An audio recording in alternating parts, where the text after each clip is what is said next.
Hello everyone. Adhyayanshala classes के digital platform पे एक बार फिर से आपका स्वागत है। बच्चों, हमने लास्ट क्लास में पढ़ा था कि इंडक्टिव फैक्ट क्या होता है, प्रेरणिक प्रभाव किसे कहते हैं, कितने प्रकार का प्रेरणिक प्रभाव होता है और इसके क्या कौन कौन से ग्रुप होते हैं जो प्रेरणिक प्रभाव क्या करते हैं, उत्पन्न करते हैं। यानी कि प्रेरणिक प्रभाव वाले कौन कौन से ग्रुप होते हैं, कौन कौन से समूह होते हैं, कौन कौन से परमाणु होते हैं जो प्लस आई शो करते हैं, माइनस आई शो करते हैं। ये सारा का सारा हमने लास्ट क्लास में देखा था। आज का जो अपना टॉपिक रहेगा, आज का टॉपिक उसी इफेक्ट से रिलेटेड रहेगा, बट उस टॉपिक की हम आज बात करने जा रहे हैं एप्लीकेशंस की। तो applications of inductive fact, applications of inductive fact यानी कि प्रेरणिक प्रभाव के अनुप्रयोग आज हम पढ़ने वाले हैं कि क्या कहाँ पर प्रेरणिक प्रभाव किस तरीके से यूज किया जाता है और कैसे। ये बहुत ही इंपॉर्टेंट टॉपिक है बेटा, क्योंकि कई क्लासेस के अंदर कई टॉपिक ऐसे होते हैं, कई चैप्टर्स ऐसे होते हैं जिनमें अपन ये देखते हैं कि acidic strength, basic strength, stability of carbocation, stability of कार्बेनाइन, ये सारे शब्द आते हैं। तो ये क्या होती है, इन सारी चीज़ों पर आज हम चर्चा करने वाले हैं। तो चलो स्टार्ट करते हैं आज का अपना टॉपिक। आज का अपना टॉपिक है एप्लीकेशंस ऑफ इंडक्टिव फैक्ट। तो एप्लीकेशन ऑफ इंडक्टिव फैक्ट में सबसे पहली अगर हम बात करें तो हम बात करेंगे स्टेबिलिटी ऑफ कार्बोकेटायन की। सबसे पहली अगर हम बात करें तो हम बात करेंगे स्टेबिलिटी ऑफ कार्बोकेटायन की।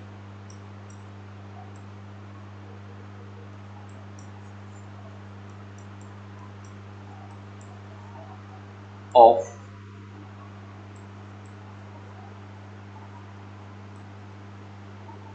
कार्बोकेटायन,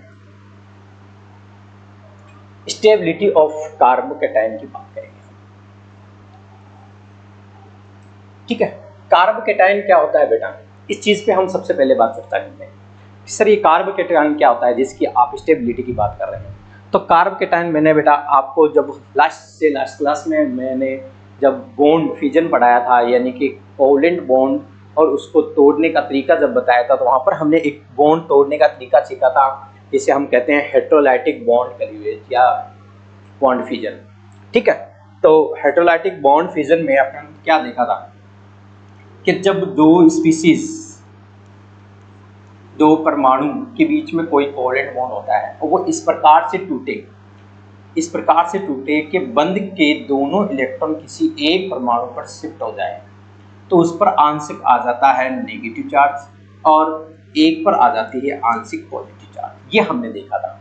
ठीक है, अगर हम मान लो कि इसी की बात करें कि कार्बन के बीच में अपना ये सहसंयोजी बंध रहे यानी कोवलेंट बॉन्ड हो, तो इसको अगर हम तोड़ें तो इस पर आ जाएगा नेगेटिव चार्ज और इस पर आ जाएगा पॉजिटिव चार्ज। तो बेटा यहाँ पर देखो दो स्पीशीज बनाई दिख रही, दो स्पीशीज हमें दिखाई दे रही है। एक तो बन रहा है अपना कार्बन प्लस, दूसरा बन रहा है कार्बन नेगेटिव, यानी कि माइनस का सिंबल आ रहा है। तो ये जो स्पीशीज बनी है इससे हम कहते हैं कार्बोकेटायन। क्या कहेंगे बेटा, कार्बोकेटायन।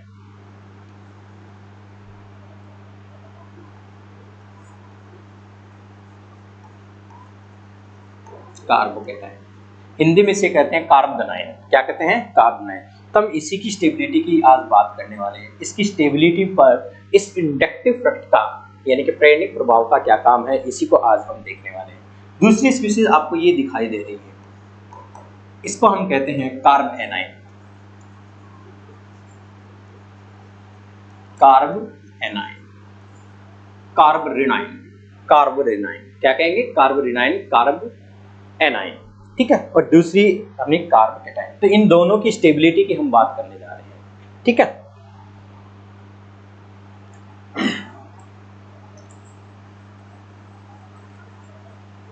स्टेबिलिटी ऑफ कार्बोकेटायन में सबसे पहले अगर हम बात करें कि कार्बोकेटायन की जो स्टेबिलिटी होती है,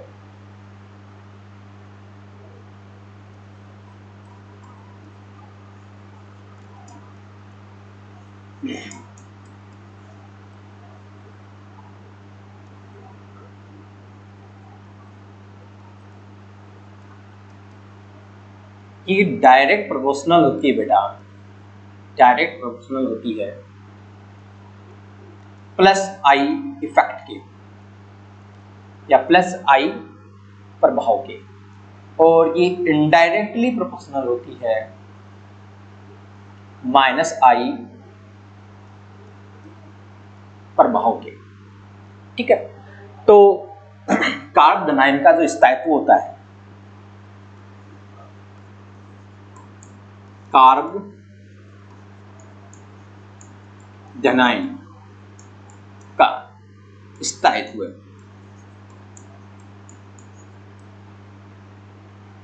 वो समानुपाती होता है प्लस आई समूह के या प्लस आई प्रभाव के, और व्युत्क्रमानुपाती होता है माइनस आई प्रभाव के।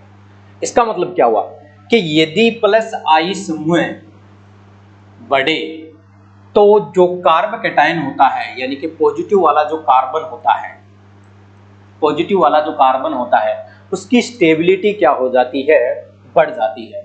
यानी कि प्लस आई समूह बढ़ेगा तो कार्ब कैटायन की स्टेबिलिटी बढ़ जाएगी, और माइनस आई समूह अगर बढ़ेगा तो कार्ब कैटायन की स्टेबिलिटी कम हो जाती है, कार्ब कैटायन की स्टेबिलिटी कम हो जाती है। ठीक है, इस सूत्र से हमने यही सीखा कि कार्ब धनायन का जो स्थायित्व होता है बेटा, वो क्या हो जाता है, प्लस आई समूह बढ़ने पर या प्लस आई प्रभाव बढ़ने पर क्या हो जाता है, बढ़ जाता है, और माइनस आई प्रभाव यानी कि माइनस आई समूह बढ़ने पर वो कम हो जाता है, यानी कि डिक्रीज हो जाती है। स्टेबिलिटी क्या हो जाती है, डिक्रीज हो जाती है। कब, जब ये इंक्रीज हो जाता है minus I effect. Clear, examples देखते हैं इसके। देखो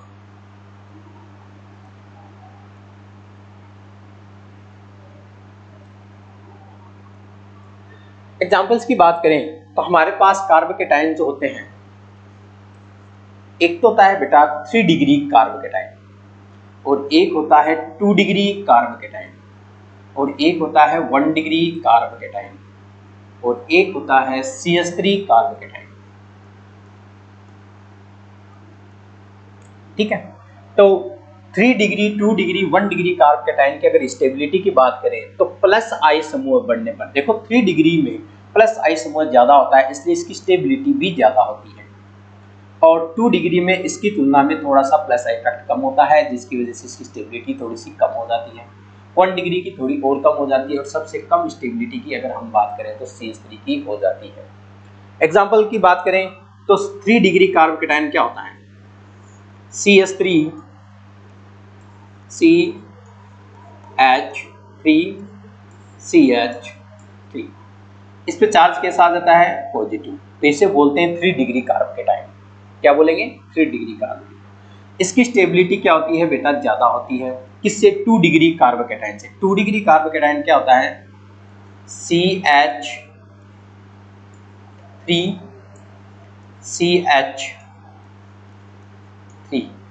इस कार्ब कैटायन को, इस कार्बो कैटायन को अपन क्या कहते हैं, 2 डिग्री कार्ब कैटायन कहते हैं। और 1 डिग्री कार्ब कैटायन की अगर हम बात करें तो CH3CH2 पॉजिटिव। ये अपना क्या होता है बेटा, ये अपना होता है 1 डिग्री कार्ब कैटायन, पर लास्ट में अपना ये वापस से आ जाता है CH3 कार्ब कैटायन। ठीक है, अब यहाँ पर बात करेंगे सर प्लस आई इफेक्ट की बात करें तो मैंने आपको बताया था क्लास में कि एल्किल समूह जो होते हैं उनके प्लस आई प्रभाव होते हैं। एल्किल समूह जितना बड़ा होगा उसका प्लस आई प्रभाव उतना ही ज्यादा होगा। एल्किल समूह संख्या में ज्यादा होंगे, प्लस आई प्रभाव उतना ही ज्यादा होगा। तो हम बात यहाँ पर कर रहे हैं, देखो यहाँ पर देखो इस कार्बन पर, कार्बन पे कैसी चार्ज है बेटा, पॉजिटिव। तो पॉजिटिव चार्ज वैसे तो एक्टिव स्पीशीज होती है, मतलब क्रियाशील स्पीशीज होती है, क्रिया करने वाली होती है, परंतु इस क्रियाशीलता को कम कर देते हैं, क्योंकि स्टेबिलिटी का ऑर्डर क्या होता है, जस्ट विपरीत होता है किसके, क्रियाशीलता के। तो अगर हम क्रियाशीलता की बात करें तो क्रियाशीलता बेटा इसकी सबसे ज्यादा होती है, इसकी सबसे ज्यादा होती है, इससे थोड़ी सी कम, फिर इसकी, फिर सबसे कम इसकी होती है, क्योंकि ये सबसे ज्यादा स्टेबल होता है। रीजन क्या है, यहाँ पर देखो 1 2 3 तीन एल्किल समूह हैं, 3 मेथिल समूह जुड़े हुए हैं।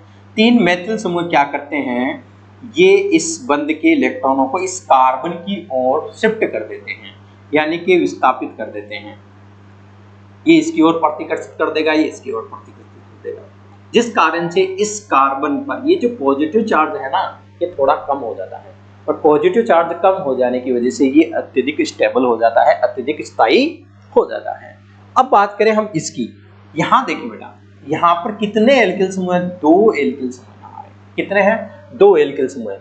2 एल्किल समूह, जबकि यहाँ कितने थे? 3। मैंने अभी एक बात कही थी कि जितने भी एल्किल समूह संख्या में ज्यादा होते हैं, प्लस आई प्रभाव, धनात्मक प्रेरणिक प्रभाव उसका उतना ही ज्यादा होता है। तो हम यहाँ पर देख रहे हैं कि ये जो CH3 हैं, इनके प्लस आई फैक्टर ज्यादा हैं, जो इसके बंध को प्रतिकर्षित कर रहे हैं, ये इसके बंध के प्रतिकर्षित कर रहे हैं। तो यहाँ पर देखें बेटा, यहाँ 3 एल्किल समूह थे, यहाँ 2 एल्किल समूह है, तो ये भी स्टेबल है बट इसकी तुलना में कम है। ठीक है, मतलब इसके कंपैरिजन करेंगे ना इसके साथ, तो इसका स्थायित्व ज्यादा होगा और इसका स्थायित्व कम होगा। अब हम बात करते हैं 1 डिग्री की।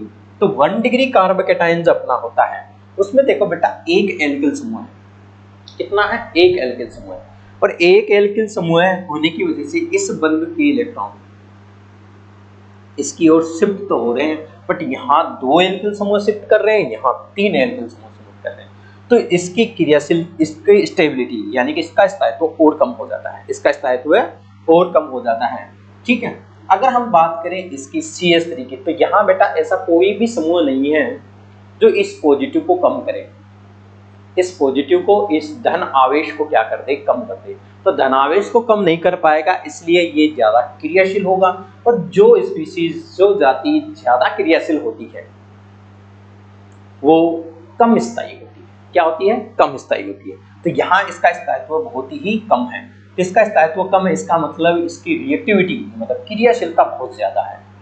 ठीक है, अगर हम इन दोनों की क्रियाशीलता का ऑर्डर देखें इसका, तो क्रियाशीलता का ऑर्डर जस्ट इसके विपरीत हो जाएगा। मतलब CH3 यानी कि हम यूं कहें कि CH3 पॉजिटिव, ये जो होता है इसकी क्रियाशीलता ज्यादा होगी किसकी तुलना में? CH3CH2 की तुलना में। और इसकी क्रियाशीलता ज्यादा होगी किसकी तुलना में? CH3 पॉजिटिव की तुलना में। और इसकी क्रियाशीलता ज्यादा होगी किसकी तुलना में? 3 डिग्री कार्बोकैटायन की तुलना में। किसकी तुलना में? 3 डिग्री कार्बोकैटायन की तुलना में। CH3 और ये CH3 और इस पे लग गया पॉजिटिव।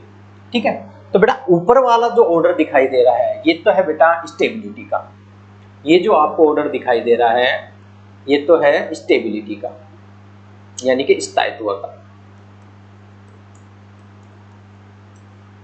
और ये जो ऑर्डर आपको दिखाई दे रहा है, नीचे वाला जो ऑर्डर है, ये है बेटा क्रियाशीलता का।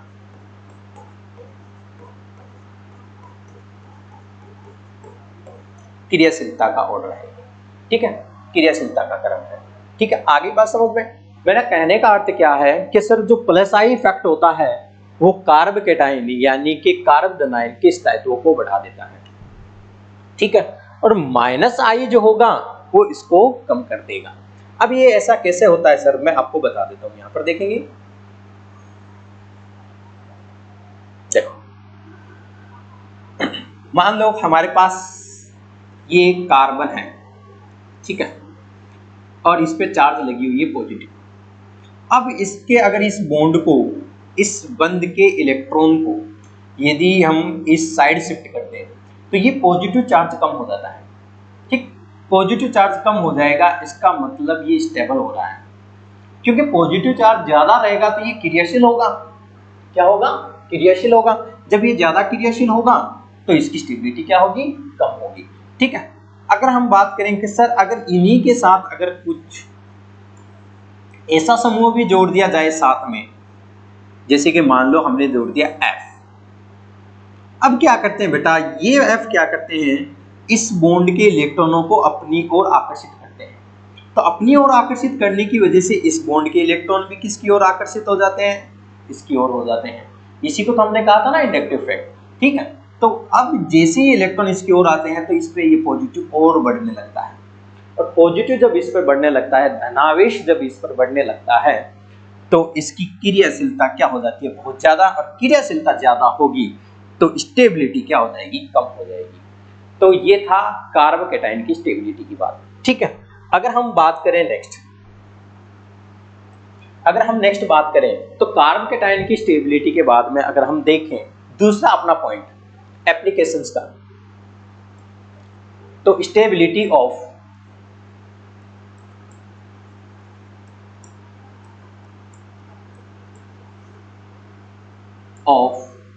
Carb A9, carb A9, stability of carb A9 की बात करें तो स्टेबिलिटी ऑफ कार्ब एनाइन जो होती है बेटा,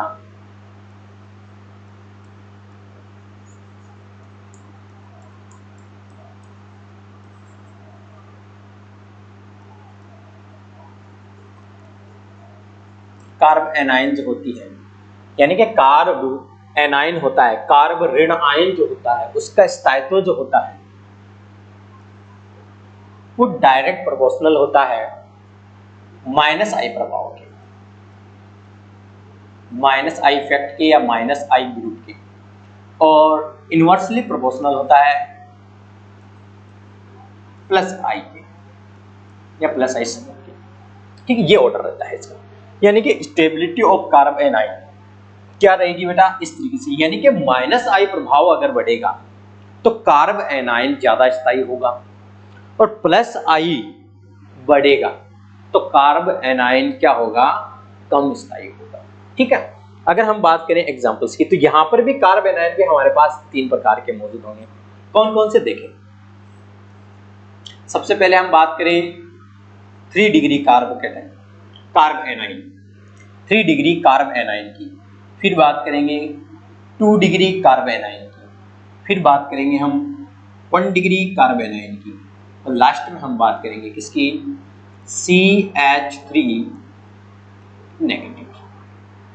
तो इनकी अगर स्टेबिलिटी का ऑर्डर देखा जाए तो स्टेबिलिटी अगर हम देखे जाए इनमें, तो यहां बेटा क्या होता है, प्लस आई प्रभाव जो होता है वो क्या हो रहा है, इसमें बढ़ रहा है। तो प्लस आई प्रभाव क्या करता है, स्टेबिलिटी ऑफ कार्ब एनाइन यानी कि कार्ब एनाइन के स्थायित्व को कम कर देता है। क्या कर देता है, कम कर देता है। तो इसका अगर हम ऑर्डर देखें तो इसका ऑर्डर क्या होगा सर, इसका ऑर्डर ये होगा कि 3 डिग्री कार्बोकेटाइन एनाइन कम स्टेबल होगा, और ये थोड़ा सा ज्यादा स्टेबल होगा, और 1 डिग्री और ज्यादा स्टेबल होगा, और CH3 नेगेटिव और ज्यादा स्टेबल होगा।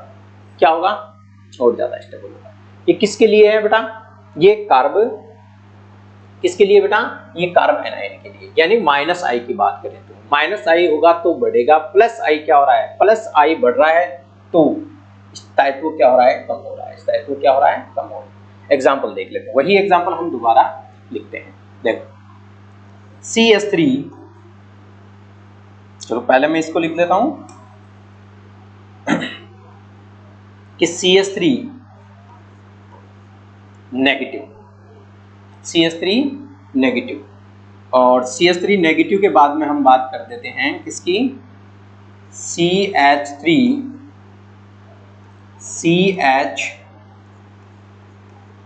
नेगेटिव की।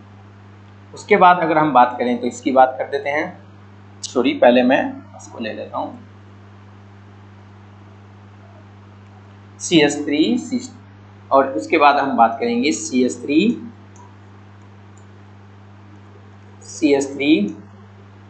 ठीक है, और CH3 की नेगेटिव। ठीक, और लास्ट में हम बात करेंगे किसकी, सॉरी बेटा, सॉरी इसको हम ले लेते हैं बेटा 2 डिग्री बना लेते हैं इसको।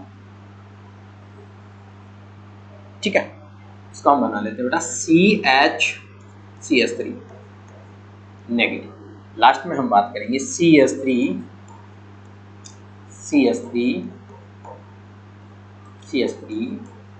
नेगेटिव। ठीक है, अब यहां पर देखो बेटा, यहां पर क्या होगा सर, अगर हम बात करें स्टेबिलिटी की तो यहां देखो बेटा प्लस आई कितने हैं, 3 समूह है।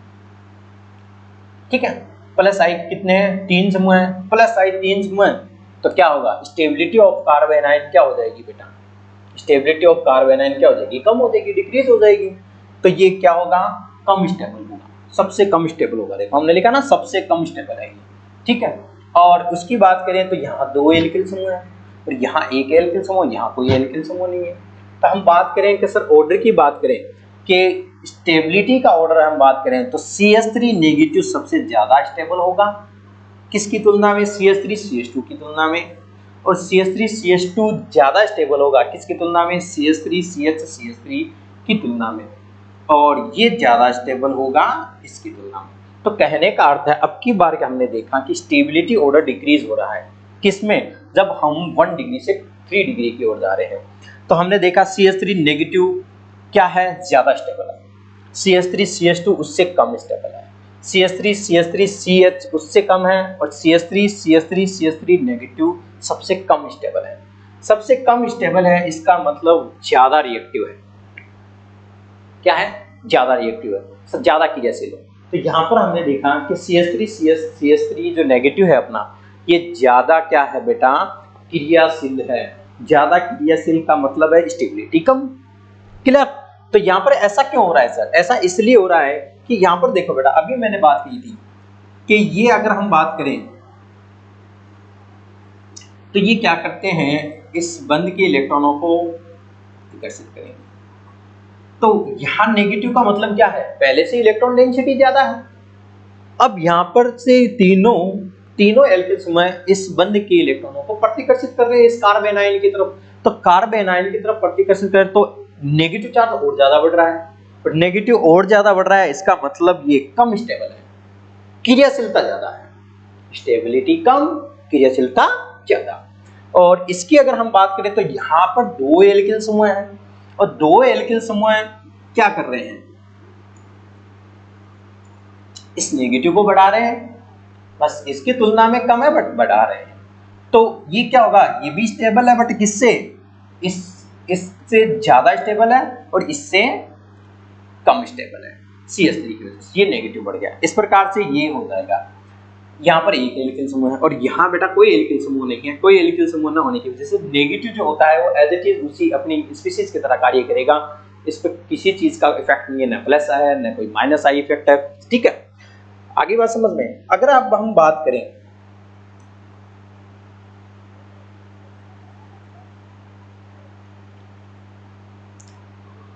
तो हमें पता चला है बेटा, यहाँ पर हमें यहाँ ये पता चला है कि सर जो कार्ब कैटायन का ऑर्डर था और कार्ब एनायन का ऑर्डर है जस्ट एक दूसरे के क्या है, विपरीत है, ठीक है। क्या है, एक दूसरे के विपरीत है, क्योंकि प्लस आई इफेक्ट यहाँ कार्ब एनायन में स्टेबिलिटी को डिक्रीज करता है, जबकि कार्ब कैटायन में प्लस आई इफेक्ट स्टेबिलिटी को क्या करता है, इंक्रीज करता है, बढ़ा देता है। समझ में आ रही बात। तो यहाँ पर हमने यही देखा कि कार्ब कैटायन और कार्ब एनायन की स्टेबिलिटी, स्थायित्व के बारे में। तो अब बात करें तीसरे टॉपिक की, एप्लीकेशंस। तीसरे टॉपिक की अगर हम बात करें तो तीसरे टॉपिक की अगर हम बात करें तो तीसरा टॉपिक होगा अपना acidic strength. Acidic strength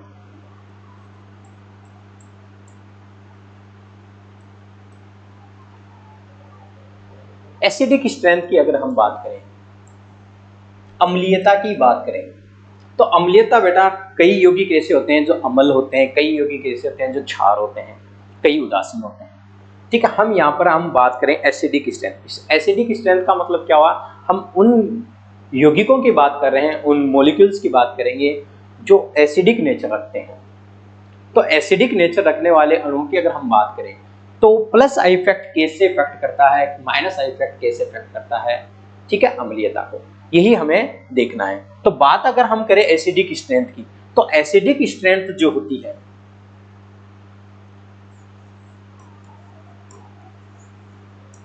acidic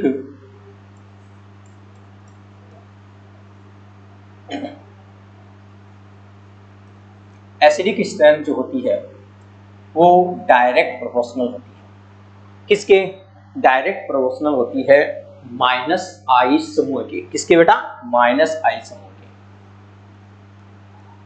minus आई समूह के क्या होगी, डायरेक्ट प्रोपोर्शनल होगी। मतलब माइनस आई समूह बढ़ेगा तो एसिडिक स्ट्रेंथ बढ़ेगी, अम्लीयता बढ़ेगी, कहने का अर्थ है अम्लीयता बढ़ेगी। और इनडायरेक्टली बात करें हम, इनडायरेक्ट की बात करें तो अपन कहेंगे कि प्लस आई प्रभाव या प्लस आई समूह की क्या होगी, इनडायरेक्ट होगी, यानी कि इनडायरेक्टली प्रोपोर्शनल होगी, विथ क्रमानुपाती होगी। तो एसिडिक स्ट्रेंथ में माइनस आई प्रभाव बढ़ेगा, माइनस आई प्रभाव बढ़ेगा तो क्या होगा, अम्लीयता बढ़ेगी, और प्लस आई प्रभाव अगर होगा तो अम्लीयता कम होगी। ठीक है, यहां अगर हम बात करें सबसे पहले सर कार्बोक्सिलिक एसिड की बात करेंगे, किसकी, क्योंकि कार्बोक्सिलिक अम्ल क्या होते हैं, एसिडिक होते हैं, अम्लीय होते हैं। तो सबसे पहला अगर हम बात करें एसिडिक स्ट्रेंथ तो किसकी करें, कार्बोक्सिलिक एसिड, कार्बोक्सिलिक अम्ल की बात करेंगे, किसकी बेटा, कार्बोक्सिलिक अम्ल की।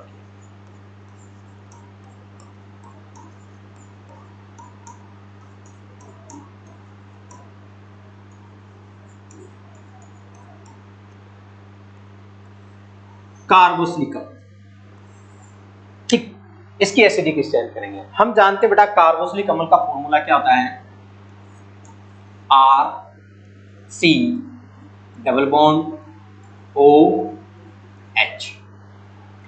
आपको पता है कार्बोक्सिलिक अम्ल अम्ल क्यों होते हैं, क्योंकि बेटा ये देखो यहां पर हम देखेंगे कि ऑक्सीजन और इस हाइड्रोजन के बीच में जो बॉन्ड है ना, इसकी ऑक्सीजन की विद्युत तीव्रता ज्यादा होने की वजह से इस बंध के इलेक्ट्रॉन ऑक्सीजन की ओर है, किसकी ओर है बेटा, ऑक्सीजन की ओर है।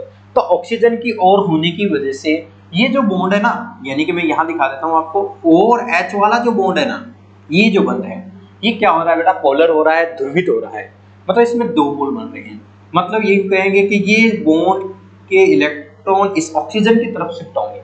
तो ऑक्सीजन की जब शिफ्ट होते हैं तो आपको पता है H किस रूप में निकलता है, H किस रूप में निकलता है, पॉजिटिव के रूप में, H किस हद तक। और आपको पता है एसिड कौन होते हैं बेटा, एसिड कौन होते हैं, एसिड वो होते हैं जो H पॉजिटिव को डोनेट करे, यानी कि H पॉजिटिव अगर त्यागता है कोई यौगिक, कोई अणु सॉरी विलीन अवस्था में, ठीक है, तो वो क्या होता है, एसिड होता है। क्या होता है बेटा, एसिड होता है। ठीक है, तो यहां पर हमें पता चल रहा है कि ये जो H है ना, H ये पॉजिटिव के रूप में बाहर आता है, किसके रूप में बाहर आता है, पॉजिटिव के रूप में। तो कार्बोक्सिलिक अम्ल क्या होते हैं, एसिडिक होते हैं, क्योंकि ये H पॉजिटिव देते हैं। अगर इसकी हम कुछ रिएक्शंस देखें तो रिएक्शन से भी हमें पता चल जाता है कि कार्बोक्सिलिक अम्ल क्या होते हैं, एसिड होते हैं। यदि आप इसकी किसी क्षार के साथ रिएक्शन करा देते हैं, अम्ल होता है, अगर हम जानते हैं अम्ल और क्षार जब परस्पर रिएक्शन करते हैं, एसिड और बेस जब आपस में रिएक्ट करेंगे, ठीक है, जब रिएक्ट करते हैं तो आपको पता है लवण बनते हैं बेटा, क्या बनते हैं, लवण बनते हैं। तो लवण बनेंगे तो इसका मतलब क्षार के साथ जब इसकी रिएक्शन कराई जाती है तो लवण बनते हैं। अगर हम दूसरी बात करें कि कार्बोक्सिलिक एसिड की रिएक्शन अपन किसी धातु के साथ करा दे, क्षार धातु के साथ, सोडियम, ठीक है, पोटेशियम, तो यहां से ये हाइड्रोजन गैस को रिप्लेस कर देता है।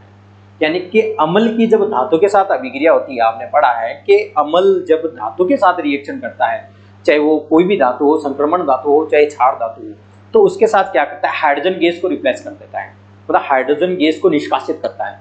जब हाइड्रोजन गैस निकलती है तो इसका मतलब उसकी नेचर कैसी है, अम्लीय है। ये अम्ल का गुण होता है कि धातु के साथ रिएक्शन करके हाइड्रोजन गैस निकलती है। हाइड्रोजन गैस का परीक्षण आप जानते हैं, आपने 10th क्लास में देखा था कि हाइड्रोजन गैस जब निकलती है तो उस गैस को यदि हम साबुन के पानी में से या साबुन के विलयन में से गुजारते हैं, है ना, तो उसमें से बुलबुले निकलते हैं, और उन बुलबुलों को जब हम जलती हुई मोमबत्ती के पास ले जाते हैं तो वो फट फट की धमनी के साथ जलने लगते हैं।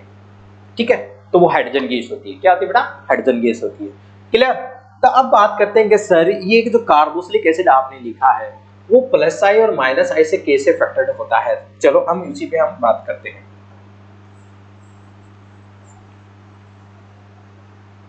ठीक है, अब देखो बेटा,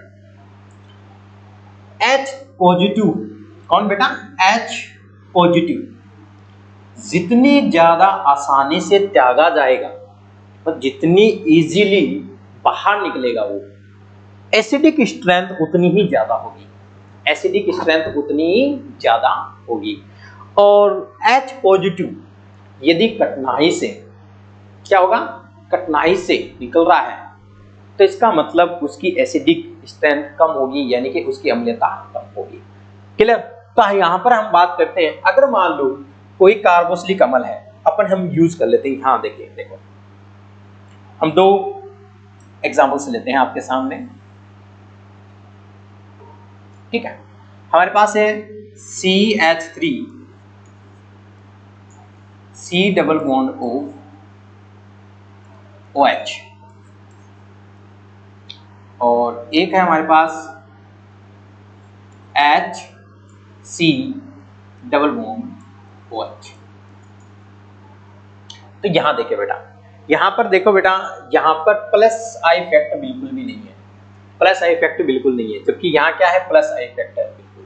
तो क्या होता है, ये ऑक्सीजन क्या करता है बेटा, देखो ऑक्सीजन इस बंध के इलेक्ट्रॉनों को क्या करता है, अपनी ओर अट्रैक्ट करता है। परंतु अब यहां से देखो CH3 का कौन सा इफेक्ट है, प्लस आई इफेक्ट है। तो प्लस आई इफेक्ट होने की वजह से CH3 क्या करता है, इस बंध के इलेक्ट्रॉनों को इस ऑक्सीजन की तरफ शिफ्ट करेगा। किसकी तरफ, ऑक्सीजन की तरफ जब शिफ्ट करेगा तो यहां से इलेक्ट्रॉन शिफ्ट होते हुए ऑक्सीजन पर आ जाते हैं। तो ऑक्सीजन पर जब आएंगे तो ऑक्सीजन की डेंसिटी, इलेक्ट्रॉन डेंसिटी बढ़ जाएगी। तो अब ये जो इस बंध के इलेक्ट्रॉनों को उतनी ज्यादा पावर से नहीं खींचेगा, क्योंकि इधर से इसको इलेक्ट्रॉन मिल रहे हैं, तो ये उतनी ज्यादा पावर से इस बंध के इलेक्ट्रॉनों को नहीं खींच पाएगा। तो जब इतनी ज्यादा पावर से इसको खींच नहीं पाएगा, तो ये H पॉजिटिव ना आसानी से निकलेगा नहीं, क्योंकि H पॉजिटिव आसानी से कब निकलेगा, जब ये बॉन्ड ज्यादा द्रवित होगा। ज्यादा द्रवित कब होगा, जब इस बंध के इलेक्ट्रॉनों को प्रबलता से, यानी कि पावर के साथ खींचे जाएं, तो H पॉजिटिव उतनी ज्यादा आसानी से रिमूव होंगे। तो H पॉजिटिव रिमूव होने की बात करें हम, H पॉजिटिव का निकलना, H प्लस का निकलना, H प्लस जितनी आसानी से निकलेगा, अम्लीयता उतनी ज्यादा होगी। तो यहाँ पर देखो बेटा, मैंने जो लिखा है कि एसिडिक स्ट्रेंथ जो होती है वो प्लस आई इफेक्ट के व्युत्क्रम होती है। क्या होती है बेटा, व्युत्क्रमानुपाती होती है, इनडायरेक्टली प्रोपोर्शनल होती है। इसका मतलब क्या हुआ कि इसकी एसिडिक स्ट्रेंथ इससे कम है। क्या है बेटा, कम है। मतलब यहां पर आपने लिखा है फॉर्मिक अम्ल। क्या लिखा है बेटा, फॉर्मिक अम्ल, फॉर्मिक एसिड है ये अपना, और ये अपना है एसिटिक एसिड। ये अपना कौन है बेटा, एसिटिक एसिड। तो एसिटिक एसिड और फॉर्मिक एसिड की कंपैरिजन की जाए तो फॉर्मिक एसिड जो होता है वो ज्यादा एसिडिक होता है, मतलब इसकी एसिडिक स्ट्रेंथ ज्यादा होगी, ये ज्यादा अम्लीयता शो करेगा, मतलब ये ज्यादा प्रबल अम्ल है इसकी तुलना में, यूं कह सकते हैं। क्योंकि इसमें क्या लग गई है, प्लस आई इफेक्ट लग गई है। तो मैंने क्या कहा, प्लस आई इफेक्ट क्या करता है, एसिडिक स्ट्रेंथ को कम कर देता है। क्या कर देता है, कम कर देता है। एक एग्जांपल और देखते हैं अपन, देखो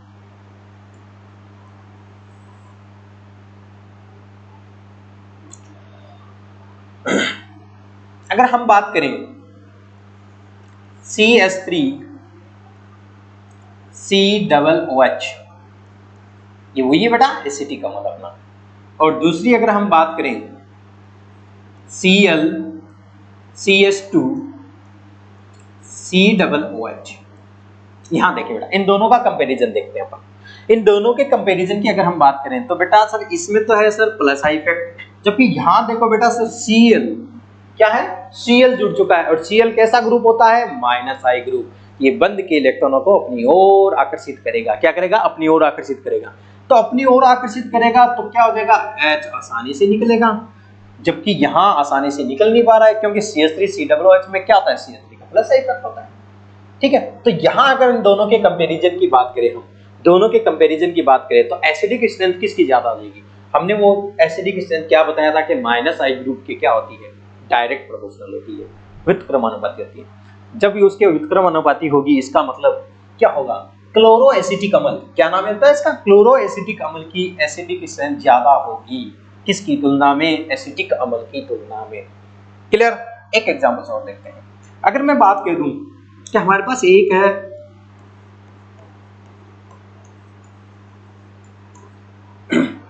फ्लोरो एसिटिक अम्ल, और दूसरा है क्लोरोएसिटिक अम्ल।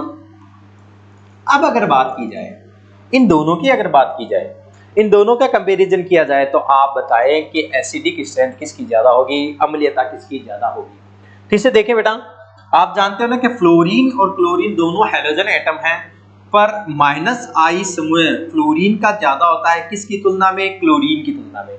तो कहने का अर्थ है इस OH वाले बंध को फ्लोरीन ज्यादा अपनी ओर अट्रैक्ट करेगा, किसकी कंपैरिजन में, किसकी तुलना में, क्लोरीन की तुलना में। तो अब किसकी एसिडिक स्ट्रेंथ ज्यादा होगी, फ्लोरोएसिटिक अम्ल की ज्यादा होगी। किसकी तुलना में, क्लोरोएसिटिक अम्ल की तुलना में। तो -I प्रभाव एसिडिक स्ट्रेंथ को बढ़ा देते हैं और +I इफेक्ट एसिडिक स्ट्रेंथ को यानी कि अम्लीयता को कम कर देते हैं। अरे बात समझ में, ठीक है। आप एक एग्जांपल और देखिए, जितने एग्जांपल्स हम करते हैं बेटा उतनी क्लैरिटी आती है, उतना ही अपना माइंड क्लियर होता जाता है। ठीक है, अगर हम बात करें CH2 CS2 CH2 CH2 और Cl C double bond OH। Sir ये क्या लिख दिया आपने? तो बेटा कुछ नहीं है, ऑर्गेनिक कंपाउंड है, कार्बोक्सिलिक एसिड है, 1 2 3 4 5। ठीक है बेटा, नाम क्या है, 2 क्लोरो एसिटिक पेंटेनोइक अम्ल, 2 क्लोरो पेंटेनोइक अम्ल। अगर हम कंपैरिजन की बात करें,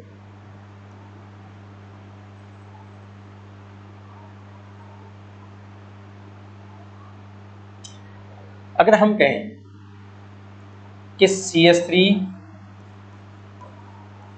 CH2 और CH2, अब हम क्या कर देते हैं, यहां पर Cl जोड़ देते हैं। ठीक है, CH2 C double bond OH, इसकी बात करें तो यहां देखो बेटा डिस्टेंस भी ध्यान में रखेंगे। यहां पर देखो 2 नंबर कार्बन पे क्लोरीन जुड़ी हुई है और यहां देखो बेटा 3 नंबर कार्बन पे क्लोरीन जुड़ी हुई है।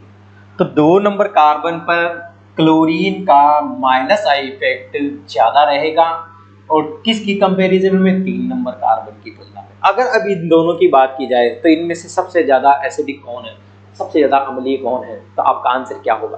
तो हमारा आंसर ये होना चाहिए कि सर यहाँ ये इसके करीब है, जबकि यहाँ इसकी डिस्टेंस ज्यादा हो गई है। ज्यादा डिस्टेंस होने की वजह से क्या होगा बेटा, अब ये ज्यादा अम्लीय होगा, किसकी तुलना में, इसकी तुलना में। ये 3 क्लोरोपेंटेनोइक अम्ल है और ये 2 क्लोरोपेंटेनोइक अम्ल है।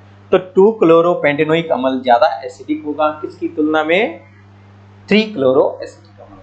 तो अगर हम बात करें, ये तो था सर कार्बोक्सिलिक एसिड की बात करें। अगर कार्बोक्सिलिक एसिड के अलावा अगर हम किसी बात की करें तो हम एल्कोहल ले लेते हैं। क्या ले लेते बेटा, एल्कोहल। अगर हम बात करें एल्कोहल की, एल्कोहल तो जानती होंगे आप, ROH। क्या होते हैं बेटा, ROH। ठीक है, तो यहाँ पर देखो बेटा वही मैटर है, ROH। H अगर निकलेगा तो मतलब एसिडिक स्ट्रेंथ है। एल्कोहल की अभिक्रिया आप धातु के साथ करा दें या क्षार के साथ करा दें तो हाइड्रोजन गैस और जल का निष्कासन होता है बेटा। तो हाइड्रोजन गैस निकलती है, इसका मतलब ये एसिडिक नेचर शो करता है। कुछ रिएक्शन ऐसी होती हैं जो एसिडिक नेचर को प्रदर्शित करती हैं। तो यहाँ पर हम बात करें कि सर ये एसिडिक कैसे हैं, तो मैं आपको बता देता हूँ, एक रिएक्शन दिखाता हूँ मैं आपको। देखो ROH की रिएक्शन आप सोडियम के साथ करा दें, किसके साथ करा दें, सोडियम के साथ। तो बेटा देखो क्या होता है, ये बॉन्ड OH वाला टूट जाता है और टूटने के बाद बनता है RONA, इसे कहते हैं सोडियम एल्कोक्साइड। साथ में बनती है हाइड्रोजन गैस। क्या बनती है बेटा, हाइड्रोजन गैस बनती है, हाइड्रोजन गैस बनती है, रिलीज हो जाती है। तो ये जो रिएक्शन है ये एल्कोहल की अम्लीय प्रकृति को प्रदर्शित करती है, एसिडिक स्ट्रेंथ को प्रदर्शित करती है, एसिडिक ऑर्डर को प्रदर्शित करती है, मतलब एसिडिक होता है, एसिड की तरह, अम्ल की तरह व्यवहार करता है एल्कोहल। कौन, एल्कोहल। ठीक है, अब यहाँ पर भी एल्कोहल की अगर हम बात करें तो एल्कोहल में देखें, अगर हम बात करेंगे CH3 OH और C2H5 OH, इन दोनों का कंपैरिजन करा दें तो यहां देखो बेटा प्लस आई है ना, कोई बात है बेटा, ये OH बंद है ना, OH, बस यही मैटर है एसिडिक नेचर के लिए।